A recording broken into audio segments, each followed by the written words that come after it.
Welcome back. A conservative nonprofit is making a major investment. Heritage Action for America is putting up $10 million. It's going towards an effort aimed at tightening election security laws in 8 swing states. Our next guest, Jessica Anderson, is the group's executive director, joining us live to talk about the initiative. And also, Jack Kingston returns for us as well. Good to see all of you here. Jessica, tell me about this.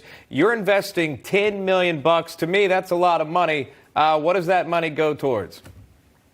So we are fighting hard to ensure that we have more free and more fair elections at the state level. We recognize that here in Washington, we have to block the federal overreach with H.R. 1 and S1. But at the state level, there are a significant amount of reforms that need to be put in place. So this campaign is going to do just that. And we're going to fight for things like signature verification for mail-in ballots, verification of voters' citizenship, transparent and updated voter records, and probably one of the most important things, prohibiting the private donations into our election cycle. These are all things that can be done at the state level, that we need state legislators and governors to pass and move this legislation forward to ensure that our elections are secure when we get ready for 2022. So, where's the money coming from? Where'd you get the $10 million? So Heritage Action is supported by small dollar and large dollar donors all across the country. Grassroots activists that can chip in $1 here or $100 here. And we have an annual budget that we'll be putting towards this effort, as well as raising more money. So that way we have the resources that are needed to lobby at the state level, to get up on TV, to support this effort, to do whatever it is that needs to get done to ensure these bills pass.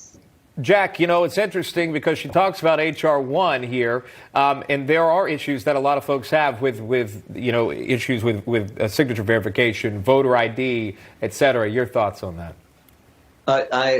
Jessica, I love it. I would say you could spend the whole $10 million in my home state of Georgia, and it still would not match what Stacey Abrams and the out-of-state Democrats have spent to cause election confusion in our state, because they use all of the above tools.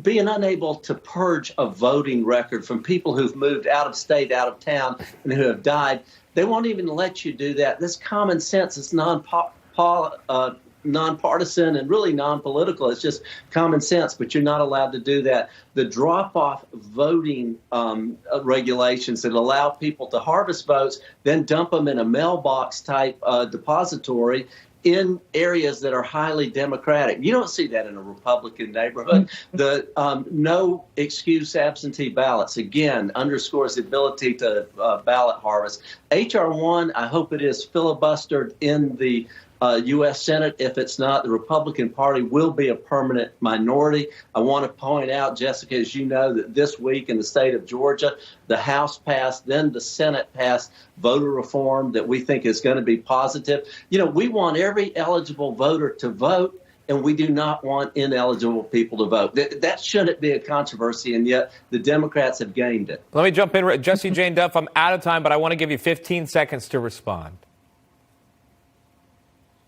Heritage. Jessica, thank you so much for presenting it so well, because without voter reform, there will not be confidence in the 2022 elections.